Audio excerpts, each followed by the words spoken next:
السلام علیکم۔ یہ ایک سوال آیا ہے کہ جب اللہ کافروں کے دلوں پر مہر لگا دیتا ہے تو پھر اس کے لیے عذاب عظیم کی سزا کیوں کہا ہے؟ تو آئیے آج اسی سوال کا جواب تلاش کرتے ہیں۔ اس وقت میرے پاس حافظ نظر احمد والا ترجمہ ہے۔ پہلے میں ان کا ترجمہ بتا دوں گا اور پھر اس کے بعد جو میری فہم سے اس کی ترجمہ ہے، اور پھر آج سمجھاؤں گا کہ آج بھی یہ آیت کس طرح قابل عمل ہے، کس طرح ہدایت کے قابل ہے۔ تو اس کے لیے سورہ بقرہ آیت نمبر 6 اور 7 دیکھ لیں، یعنی 2 کی 6 سے پہلے حافظ نظر احمد والا ترجمہ۔ بے شک جن لوگوں نے کفر کیا ان پر برابر ہے آپ انہیں ڈرائیں یا نہ ڈرائیں، وہ ایمان نہیں لائیں گے۔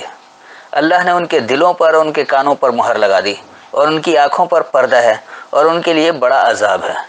تو سوال یہی ہے کہ جب اللہ نے ہی دل اور کان پر مہر لگا دیا ہے اور ان کی آنکھوں پر بھی پردہ ڈال دیا ہے تو پھر ان کے لیے سزا کیوں دے رہا ہے؟ کہ یہ تو قصور تو اللہ کا ہے کہ اللہ نے لگا دیا۔ اگر اللہ مہر نہ لگاتا تو ہو سکتا ہے وہ ماننے والے بن جاتے ہیں، کافر نہیں رہتے۔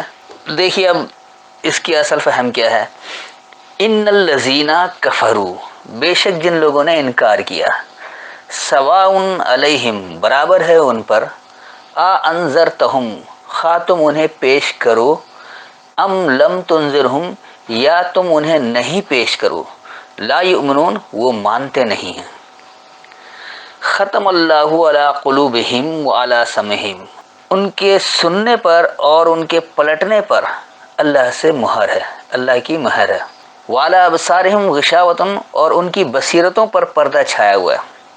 ولہم عذاب عظیم، اور ان کے لیے انتہائی سزا ہے۔ پہلے میں رواں ترجمہ بتا دوں کہ بے شک انکار کرنے والے لوگوں پر برابر ہے، خواہ تم انہیں پیش کرو یا تم انہیں نہیں پیش کرو، وہ مانتے نہیں ہیں۔ انہوں نے اپنے سننے پر اور اپنے پلٹنے پر اللہ سے مہر لگا لی اور ان کی بصیرتوں پر پردہ چھایا ہوا ہے اور ان کے لیے انتہائی سزا ہے۔ تو بات یہ واضح ہوئی کہ اللہ مہر نہیں لگا رہا بلکہ انہوں نے خود مہر لگا رکھا ہے۔ تو یہ تو تھا بہرحال اس کا رواں ترجمہ۔ آپ دیکھیے یہ آج کس طرح قابل عمل ہے۔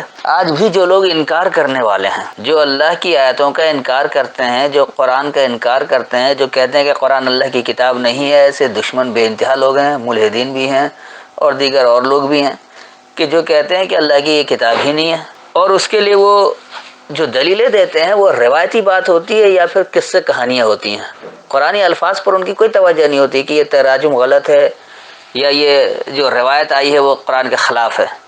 اس پر توجہ دیے بغیر قرآن پر جو لوگ اعتراض کرتے ہیں اور اللہ کا انکار کرتے ہیں، یہی لوگ اللہ کے دشمن اور قرآن کے دشمن ہیں۔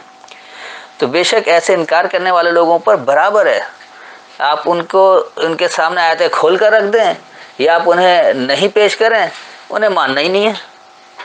اور اس طرح کی بےحد مثالیں موجود ہیں۔ آج کے ملحدین خاص طور پر جو کہتے ہیں کہ جی اللہ کی کتاب ہی نہیں ہے، وہ اعتراض کیا لگاتے ہیں کہ لونڈیوں سے نکاح، بھائی لونڈی کا نکاح تو قرآن میں موجود ہی نہیں ہے، وہ تو تراجم کی غلطی ہے، یہ قصے کہانیاں ہیں، روایتی بات کو لے کر آ رہے ہیں۔ تو ان روایتی باتوں کو آپ اللہ کی بات بنا کر اللہ پر اور قرآن پر جو اعتراض کر رہے ہیں، تو یہ آپ کی کھلی دشمنی اللہ سے اور اس کی کتاب سے۔